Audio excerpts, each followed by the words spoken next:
Hello dear student, मैंने इसके पहले वाले वीडियो लेक्चर में आपको बताया था प्लांट फिजियोलॉजी में फर्स्ट टॉपिक डिफ्यूजन की डेफिनेशन हो गई थी। डिफ्यूजन के एग्जाम्पल्स मैंने आपको बता दिया था। अब इसके बाद आता है नेक्स्ट कि डिफ्यूजन के प्रोसेस को कौन कौन से फैक्टर प्रभावित करते हैं, अफेक्ट करते हैं। तो आप लोग हेडिंग दे देंगे factors affecting diffusion. Factors affecting diffusion means कौन कौन से कारक हैं जो कि डिफ्यूजन के रेट को प्रभावित करते हैं। तो बहुत से फैक्टर हैं, जैसे टेम्परेचर। क्या है? टेम्परेचर। तो आप लोग कल इसमें एक लाइन नोट कर लेंगे, please write down.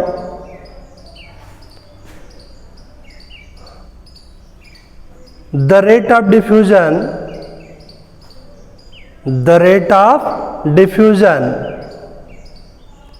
is affected by AFFECTED प्रभावित होते हैं। affected by following factors। First heading देंगे आप लोग टेम्परेचर। क्या हेडिंग देंगे? टेम्परेचर।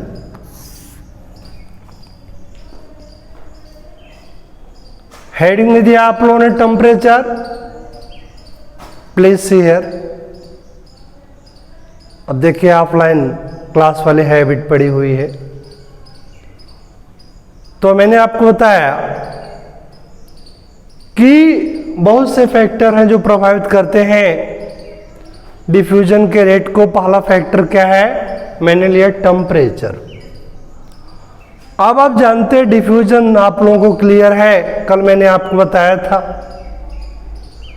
कि जैसे आप एक कोई कलरफुल आप टैबलेट ले लेते हैं और पानी में आप उसको डाल देते हैं, तो धीरे धीरे वो डिज़ोल्व हो जाता है और डिफ्यूज होते होते पूरे उस कंटेनर में, पूरे पानी में वो फैल जाता। पूरा पानी का कलर जो है, वाटर का कलर जो है वह बदल जाता है जिस कलर का आपने टैबलेट डाला था।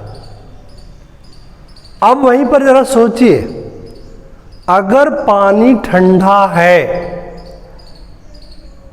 और उस पानी में आपने, उस वाटर में आपने कोई कलरफुल मटेरियल आपने डाला, एक टैबलेट आपका कलर का आपने डाल दिया। जैसे आप एक्सपेरिमेंटली देख सकते हैं। आप क्या करिए कि मान लीजिए 5 लीटर या 10 लीटर की 2 बाल्टी आपने ले लिया और उन दोनों बाल्टियों में आपने इक्वल अमाउंट में पानी भर दिया, फिलअप कर दिया। और आप क्या करिए कि सेम टाइप के 2 कलरफुल टैबलेट आप ले लीजिए, टिकिया ले लीजिए, और सेम टाइम में आप क्या करिए, और हाँ, पानी जो हो एक में नॉर्मल वाटर हो और दूसरे में क्या हो, हॉट वाटर हो। पानी क्या कैसा हो? एक में नॉर्मल वाटर हो, दूसरे में हॉट वाटर हो। और आप क्या करिए, उस टैबलेट को जो है, जो सेम साइज का है, सेम कलर का है, 2 टैबलेट आप लीजिए। एक टैबलेट को सेम टाइम में आप जो है एक हाथ से एक बाल्टी में डाल दीजिए, दूसरे हाथ से सेम टाइम में आप दूसरे बाल्टी में डाल दीजिए। आप क्या देखेंगे? जो पानी गर्म होगा, जो हॉट वाटर होगा, उसमें वाटर का कलर जल्दी से कलरफुल हो जाएगा। क्यों? कलरफुल जो आपका नॉर्मल वाटर था वो भी होगा, लेकिन वह थोड़ा सा देर में होगा। जो हॉट वाटर था वो जल्दी कलरफुल हो जाएगा। क्यों? क्योंकि सेम अमाउंट में वाटर था, सेम साइज का टैबलेट था, सेम साइज का सेम कलर था, सेम टाइम आपने डाला, लेकिन कलर के स्प्रेड होने में, डिफ्यूज होने में टेम्परेचर का प्रभाव आपको दिखाई पड़ा। कि अगर आपने क्या किया, उसको नॉर्मल वाटर में डाला है तो वो थोड़ा लेट जो है वो डिज़ॉल्व होगा, घुलेगा, घुलने में थोड़ा समय लगेगा। और आप लोग इसीलिए देखते हैं कपड़े वगैरह आपके जब गंदे होते हैं तो आप कहते हैं ज़्यादा गंदा अगर है कपड़ा, उसको अच्छे से साफ करना है तो कहते हैं गर्म पानी में उसको डाल दीजिए। और अब तो वॉशिंग मशीनें भी ऐसी आ गई हैं कि नॉर्मल वाटर और हॉट वाटर, वो ऑटोमेटिक मशीन आ गई है कि आप जो है ज़्यादा गंदा कपड़ा है तो उसको हॉट वाटर पर कर देते हैं, उस बटन को आप प्रेस कर देते हैं। हाँ, थोड़ा टाइम ज़्यादा लगता है, मशीनरी को समय ज़्यादा लगता है। तो मैंने आपको कहा हॉट वाटर पे जो है वो, क्योंकि भाई पानी को गर्म करेगा तब उसके बाद जो है तो वो समय ज़्यादा लग जाता है उसमें। तो मैंने आपको बताया कि कपड़ा जो है गर्म पानी में जल्दी जो है, जल्दी से अच्छे से साफ हो जाता है इन कंपैरिजन टू क्या, नॉर्मल वाटर या कोल्ड वाटर। उसके पीछे रीजन यही है कि जो कंसंट्रेटेड फॉर्म में जो है गंदगी थी वो बड़े जल्दी डिफ्यूज हो जाता, फैल जाता। तो मैंने आपको बताया, आप एक्सपेरिमेंटली इसको देख सकते हैं। इसका मतलब ये हुआ कि डिफ्यूजन का जो रेट होता है वो टेम्परेचर के डायरेक्टली प्रोपोर्शनल होता है। मीन्स आप समानुपाती और व्युत्क्रमानुपाती जानते होंगे। कोई दो फैक्टर जब साथ साथ चलते हैं तो उसको क्या बोलते हैं, समानुपाती, डायरेक्टली प्रोपोर्शनल बोलते हैं। और अगर एक फैक्टर बढ़ रहा है दूसरा कम हो रहा है तो उसको बोलते हैं व्युत्क्रमानुपाती या इनवर्सली प्रोपोर्शनल बोलते हैं। तो अब आप यहां पर देख रहे हैं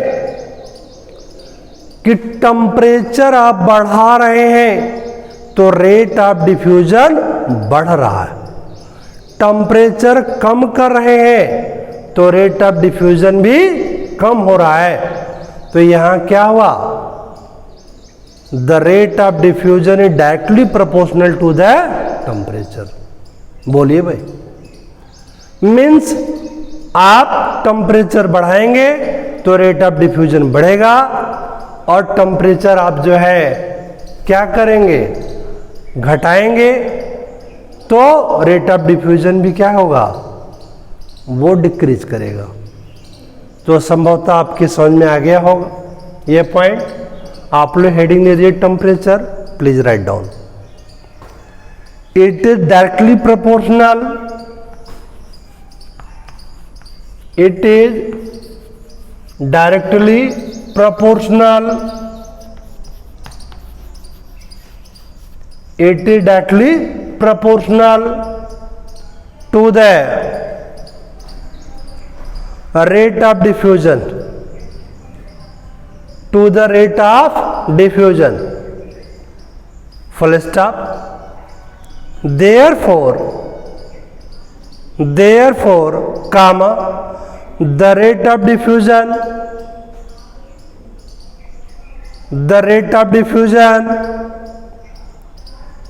increases with increase of temperature,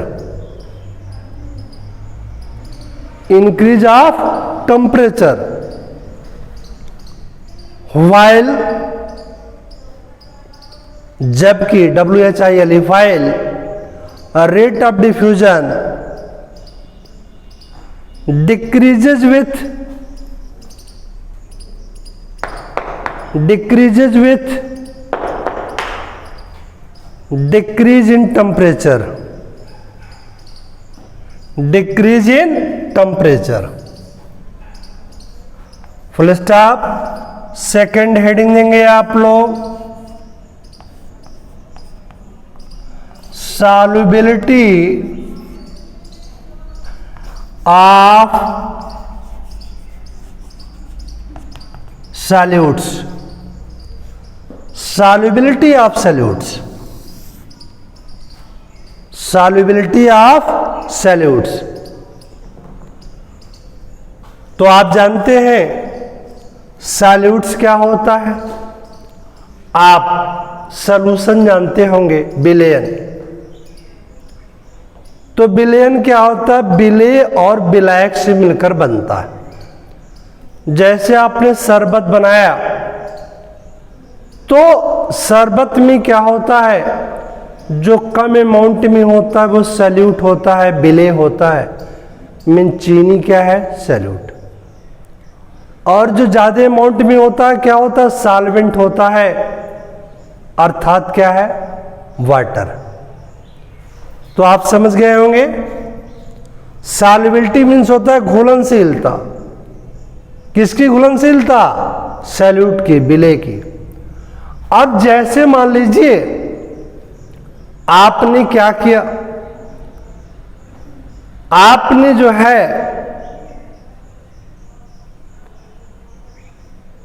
normal water है, उस नॉर्मल वाटर में आपने क्या किया कि एक कलर का टैबलेट आपने जो है उसमें डाला, और वही सेम अमाउंट में आप क्या करिए कि आप उतने ही अमाउंट में उस कलर का लिक्विड जो है आप डाल दीजिए पानी में, दूसरे जगह बाल्टी में।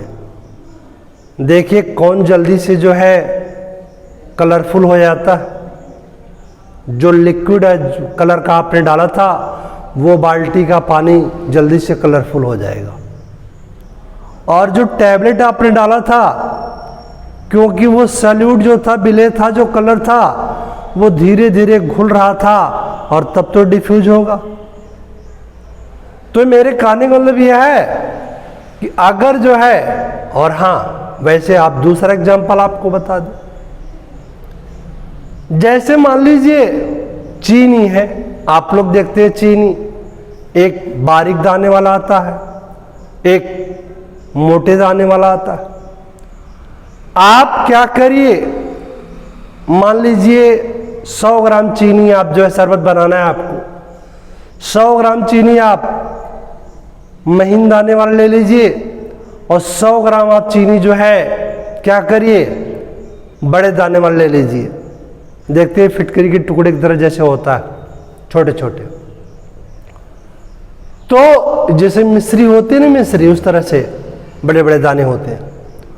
और आप क्या करें, सेम अमाउंट में आपने लिया 100 ग्राम महीन दाने वाले, बारीक दाने वाले चीनी, और 100 ग्राम आपने मोटे दाने वाले चीनी ले लिया, और 1 लीटर पानी में मान लीजिए आपने अलग अलग उनको डाल दिया। कौन जल्दी शरबत बनेगा, आप समझ गए होंगे। जो बारीक दाने वाला होगा वो जल्दी शरबत में, सॉल्यूशन में कन्वर्ट हो जाएगा, और जो मोटे दाने वाला था वह थोड़ा सा लेट शरबत में कन्वर्ट होगा, सॉल्यूशन में कन्वर्ट होगा। क्यों, सेम अमाउंट में सॉल्यूट था, लेकिन सॉल्युबिलिटी, घुलनशीलता बारीक दाने वाले की क्या थी, फास्ट थी, और कोर्स मोटे दाने वाले की क्या थी, स्लो थी, जिसके कारण ये अंतर आपको समझ में आया। तो बात समझ में आ गई होगी आपके। इसका मतलब कि ये जो डिफ्यूजन का रेट होता है वह भी डायरेक्टली प्रोपोर्शनल होता है किसके, सॉल्युबिलिटी ऑफ सॉल्यूट के। अगर विलेय या सॉल्यूट कि घुलनशीलता सॉल्युबिलिटी ज़्यादा है तो रेट ऑफ डिफ्यूजन भी क्या होगा, इंक्रीज करेगा, हाई होगा। अगर सॉल्युबिलिटी ऑफ सॉल्यूट क्या है, वो कम है तो रेट ऑफ डिफ्यूजन भी क्या होगा, कम होगा। तो समझ में आपके आ गया होगा, please write down. It is also directly proportional लिखा हुआ है, directly proportional to the rate of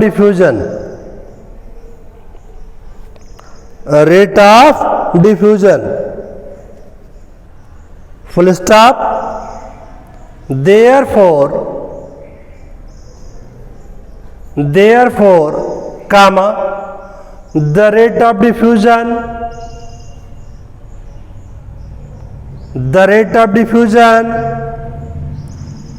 increases with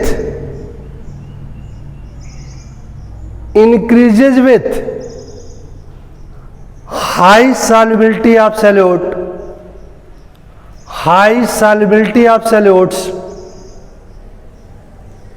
while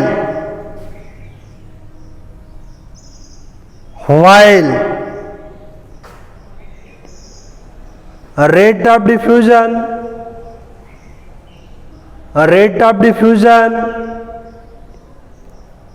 is decreases with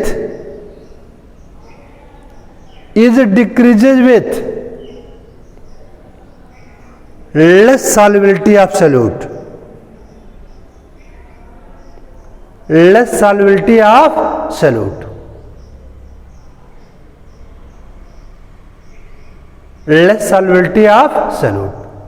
full stop. अब आप लोग थर्ड फैक्टर हेडिंग देंगे, कंसंट्रेशन ऑफ मीडियम,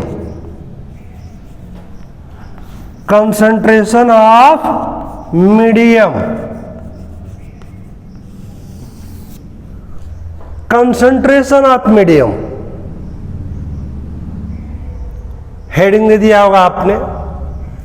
मीन्स जिस मीडियम में डिफ्यूजन हो रहा है उसके कंसंट्रेशन का क्या प्रभाव पड़ेगा डिफ्यूजन के रेट पर। फॉर एग्जाम्पल आपको बताएं, मान लीजिए आपको शरबत ही बनाना है और आपने 1 लीटर पानी आपने लिया, 2 बर्तनों में 1-1 लीटर ले लिया आपने,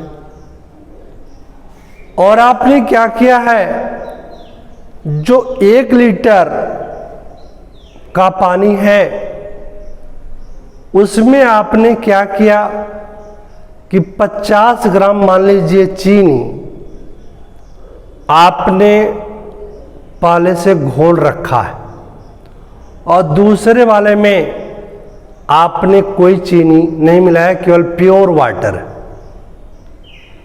तो अब आपने देखा जो पहले कंटेनर में आपने चीनी मिला दिया तो जो मीडियम हुआ, वाटर का जो मीडियम था वो थोड़ा कंसंट्रेट हो गया, गाढ़ा हो गया, समझ रहे। और दूसरे वाले में प्योर वाटर है। अब आप क्या करेंगे, अब आपने क्या किया कि 100 ग्राम चीनी आपने पहले वाले कंटेनर में भी डाल दीजिए वाटर में, और प्योर वाटर था उसमें भी 100 ग्राम चीनी आप डाल दीजिए। देखिए कौन जल्दी घुलेगा, जो प्योर वाटर था वो जल्दी घुलेगा उसमें चीनी। क्यों?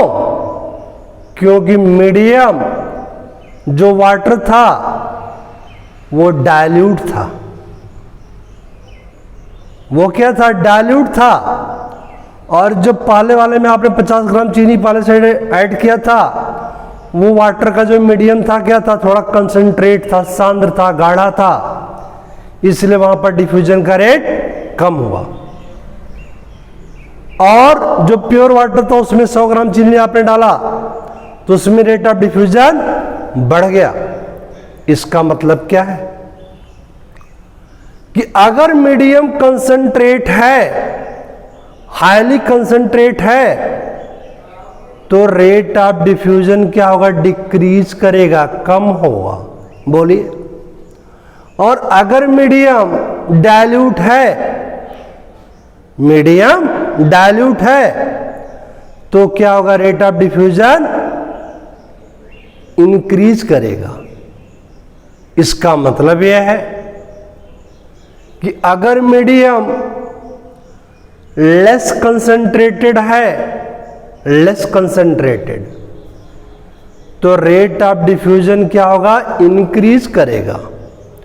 और अगर मीडियम हाईली कंसंट्रेटेड है, हाईली कंसंट्रेटेड है, तो रेट ऑफ डिफ्यूजन क्या करेगा, डिक्रीज करेगा। तो मैंने आपको बताया कि अगर मीडियम ज्यादा गाढ़ा है, ज्यादा कंसंट्रेट है, तो रेट ऑफ डिफ्यूजन क्या होगा, क्या होगा, डिक्रीज करेगा। और अगर मीडियम लो कंसंट्रेटेड है तो डिफ्यूजन का रेट इंक्रीज करेगा। इसका मतलब ये दोनों पैरेलल लाइन में नहीं जा रहे हैं।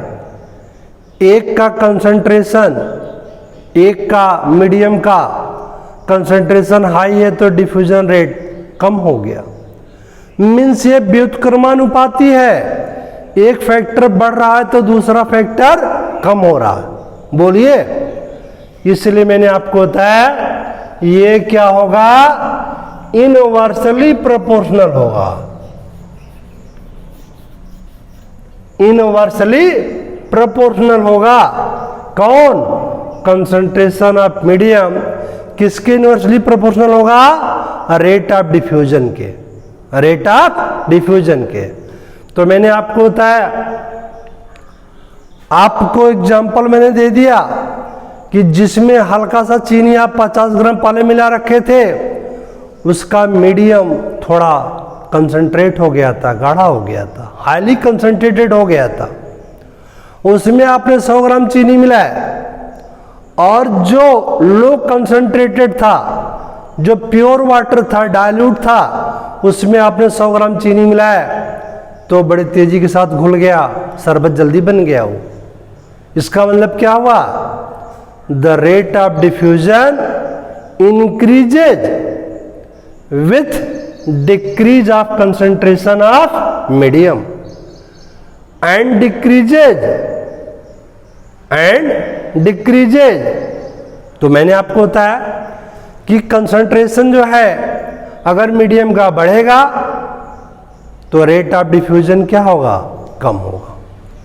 अगर रेट ऑफ ये आपका कंसंट्रेशन मीडियम का कम होगा तो रेट ऑफ डिफ्यूजन क्या होगा, इंक्रीज करेगा, हाई होगा। समझ में आ गया हो गया आपके? प्लीज राइट डाउन, लिखिए।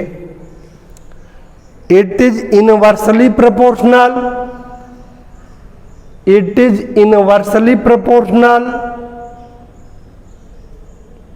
it is inversely proportional to the rate of diffusion, to the rate of diffusion, full stop. Therefore a rate of diffusion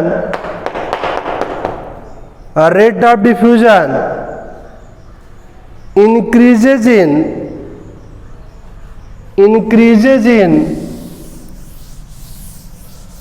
less concentrated solution,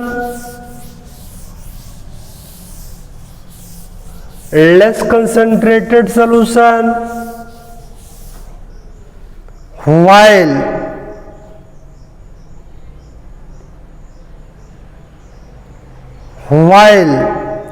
rate of diffusion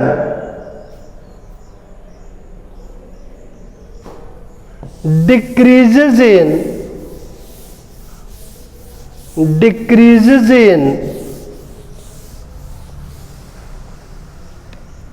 highly concentrated EHIGHLY highly concentrated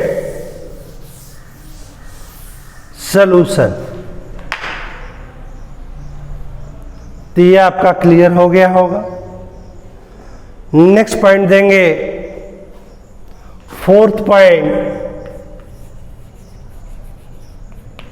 density of diffusing particle.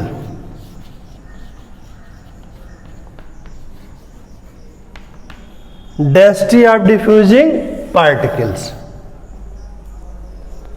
Density of diffusing particles.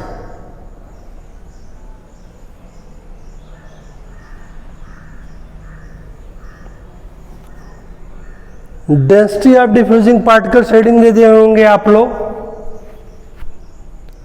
आप जरा ध्यान दीजिए आप लोग। आप जानते हैं density means क्या होता है? घनत्व, भारीपन से है मतलब। और जो पार्टिकल डिफ्यूज करेगा उसका घनत्व क्या होगा, वो कैसे प्रभावित करेगा रेट ऑफ डिफ्यूजन को। जैसे आप जानते हैं, अभी मैंने आपको बताया कि आपने क्या किया, जब वाटर में आपने महीन बारीक चीनी के पार्टिकल को आपने डाला और दूसरे में आपने मोटे जो है पार्टिकल को डाला आपने चीनी के, तो आप लोगों ने देखा घुलनशीलता में उसके डिफ्यूजन के रेट में अंतर आया। ये आप ऐसे समझो जैसे हवा तेज चलती है, तो जो सॉइल के स्मॉल पार्टिकल होते हैं जिसको हम डस्ट बोलते हैं, धूल बोलते हैं, वो बड़ी आसानी के साथ एक स्थान से दूसरे स्थान को चला जाता है। लेकिन जो थोड़े बड़े पार्टिकल होते हैं, मिट्टी के टुकड़े जो छोटे छोटे होते हैं, उनको जो है क्या होता है, वो एक स्थान से दूसरे स्थान को आसानी से नहीं जा पा सकता है, क्योंकि तेज हवा जब चलती है तो बहुत होता है लुढ़क के थोड़ा सा आगे पहुंच जाता है। क्यों? क्योंकि वो भारी है।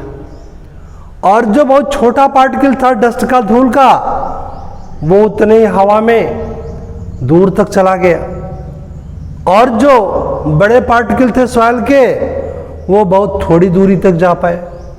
तो मैंने आपको क्या बताया, यह भी क्या है, इनवर्सली प्रोपोर्शनल है।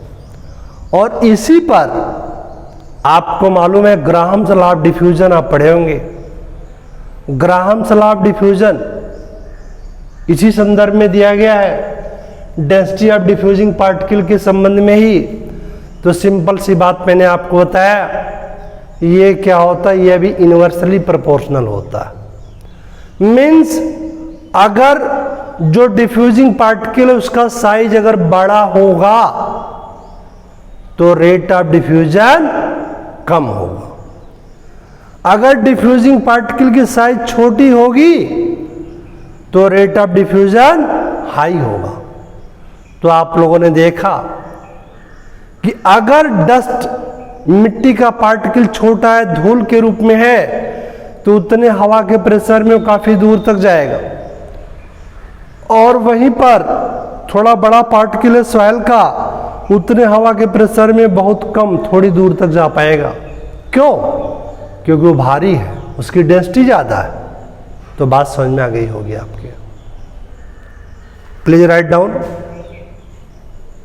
according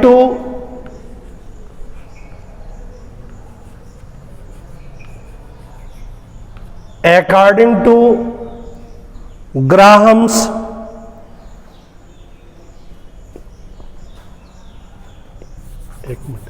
GRAHAMS, Graham's law of diffusion.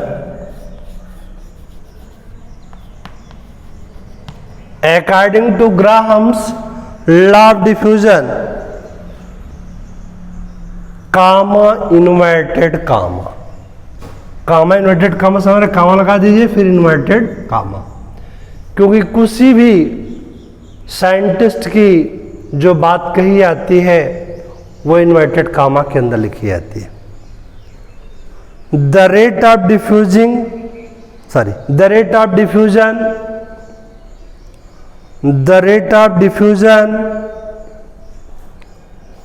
is inversely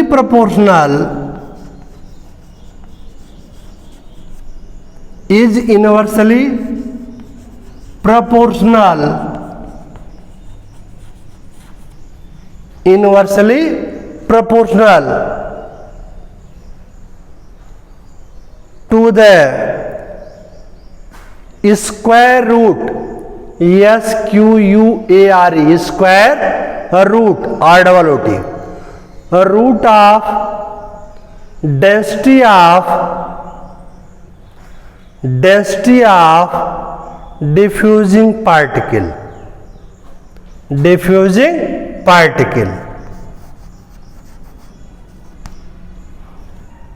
full stop, inverted comma closed.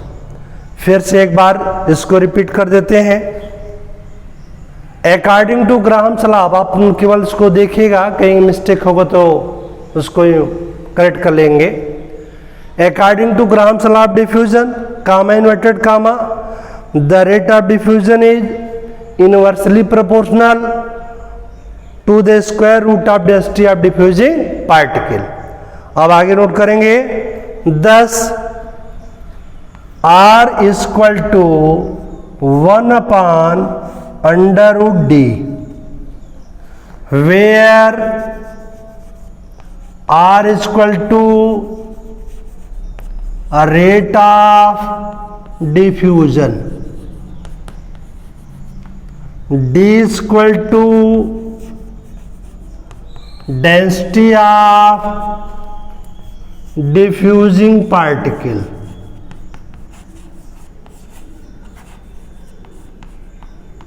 diffusing particles,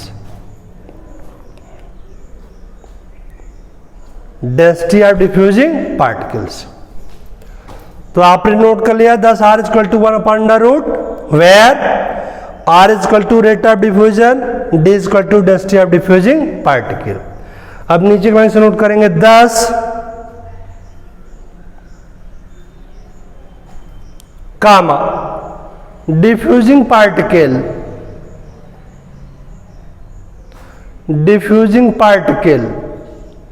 with high density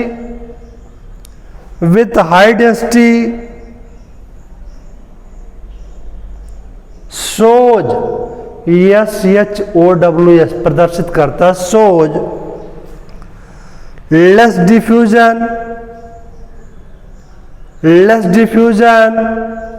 while, जबकि diffusing particle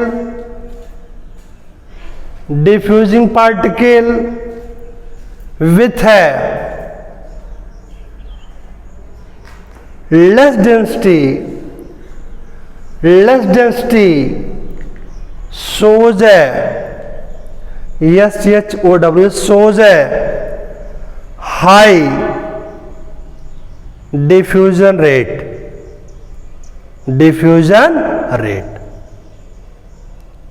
फुल स्टॉप। तो ये हो गया आपके factors affecting rate of diffusion के बारे में। 4 पॉइंट मैंने आपको बता दिया। अब डिफ्यूजन का क्या सिग्निफिकेंस है, आप लोग ये हेडिंग देंगे, सिग्निफिकेंस ऑफ डिफ्यूजन। क्या हेडिंग देंगे? Significance of diffusion. Significance of diffusion. Diffusion के क्या महत्व है?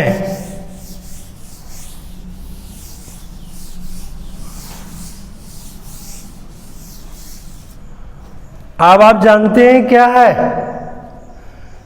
कि पौधे में जो लीव्स होती हैं, जो लीव्स में स्टोमेटल पोर्स होते हैं, उनके द्वारा गैसों का आदान प्रदान होता।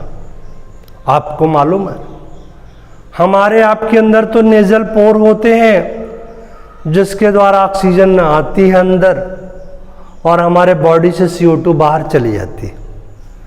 लेकिन पौधों में क्या होता है? वह पोर कौन सा होता है? लीव्स में और ग्रीन स्टेम में स्टोमेटल पोर होते हैं और उसके द्वारा यह CO2 जो है O2 अंदर आता है और CO2 बाहर जाता है। बोलिए। तो मैंने आपको बताया रिस्पायरेशन में ये प्रोसेस होता है और वही फोटोसिंथेसिस में क्या होता है कि CO2 अंदर आता है और O2 बाहर जाता है लाइट की प्रेजेंस में। तो ये किसके द्वारा होता है? डिफ्यूजन के द्वारा होता है। तो आप लोग नोट कर लेंगे first point, exchange of gases such as O2 and CO2,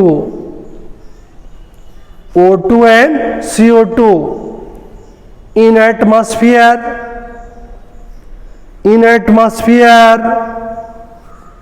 occurs through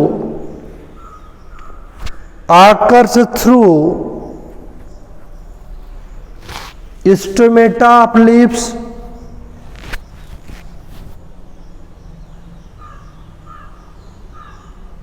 stomata of leaves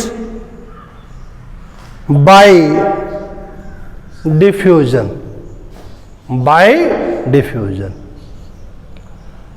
full stop. तो मैंने आपको क्या होता है कि जो प्लांट्स में लीफ में स्टोमेटल पोर्स होते हैं उसके द्वारा जो रिस्पायरेशन और फोटोसिंथेसिस में गैसों का आदान प्रदान होता है वो किसके द्वारा होता है? डिफ्यूजन के द्वारा होता है।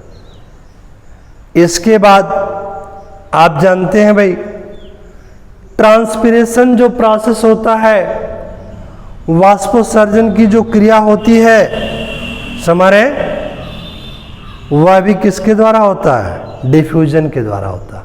किसके द्वारा? डिफ्यूजन के द्वारा।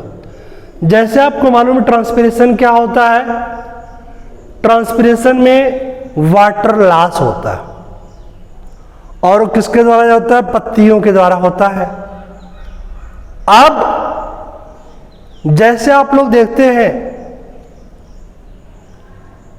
कि मौसम जब ड्राई है, शुष्क है, तो आपको कहीं पता नहीं लगता है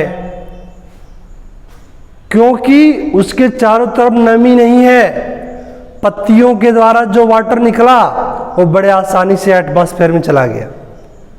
लेकिन वही जब मौसम जब वेट होता है, नम होता है, तो आप लोग देखते हैं ठंडियों के सीजन में ऐसे ओस की बूंदें आपको जो है चारों तरफ दिखाई पड़ती। एक तो मौसम का चक्कर है, दूसरा जो पत्तियों के द्वारा वाटर लॉस हो रहा है, वाटर के वेपर के फॉर्म में, उसको भी जगह नहीं मिल रही है जाने के लिए।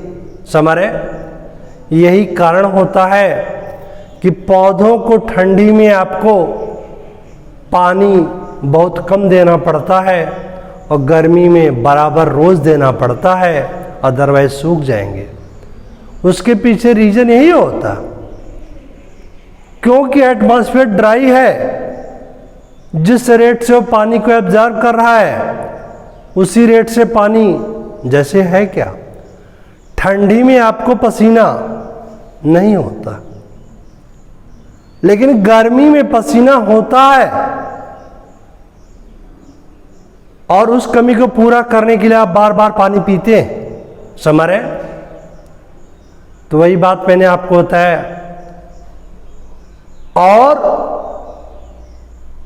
तो मैंने आपको बताया कि जो प्लांट के द्वारा वाटर का लॉस होता है ट्रांसपिरेशन में, वह भी डिफ्यूजन के द्वारा होता है, क्योंकि प्लांट के बॉडी में वाटर ज़्यादा हो गया और एटमॉस्फेयर में उसके चारों तरफ कम है, तो जिस कारण बड़े आसानी से बाहर चला जाता है। लेकिन वही ठंडी में समस्या हो जाती है, बाहर भी नमी है और वो उसको जाने के लिए जगह नहीं मिल पाती है, जिस कारण ज़्यादा वाटर लॉस नहीं हो पाता। तो सेकंड पॉइंट नोट कर लेंगे आप लोग, the loss of water, the loss of water during transpiration process, during transpiration process also occurs by diffusion, full stop. Third point, अभी ये सब पॉइंट जो तीसरा चौथा पॉइंट बताएंगे उस समझ में आपके कम आएगा, क्योंकि अभी आप उसके बारे में आगे पढ़ेंगे। आप पढ़ते हैं वाटर एब्जॉर्प्शन। जो प्लांट की रूट होती है वो सॉइल से वाटर को एब्जॉर्ब करता है। ये वाटर एब्जॉर्प्शन दो प्रकार से होता है, एक एक्टिव वाटर एब्जॉर्प्शन, दूसरा होता है पैसिव वाटर एब्जॉर्प्शन। वाटर का और आयन का, दोनों का। तो जो पैसिव आयन और वाटर एब्जॉर्प्शन होता है वह किसके द्वारा होता है? डिफ्यूजन के द्वारा होता है। वो आगे डिटेल में जब पढ़ेंगे तो आपको क्लियर हो जाएगा। अभी आप नोट कर लेंगे third point, the passive water absorption, the passive, PASSIV, निष्क्रिय, the passive water absorption occurs by diffusion, occurs by diffusion, full stop। Last point, the passive ion absorption, the passive ion absorption also takes place by diffusion, by diffusion, full stop. तो diffusion topic आपका समाप्त हुआ। अब next आगे हम बताएंगे आपको।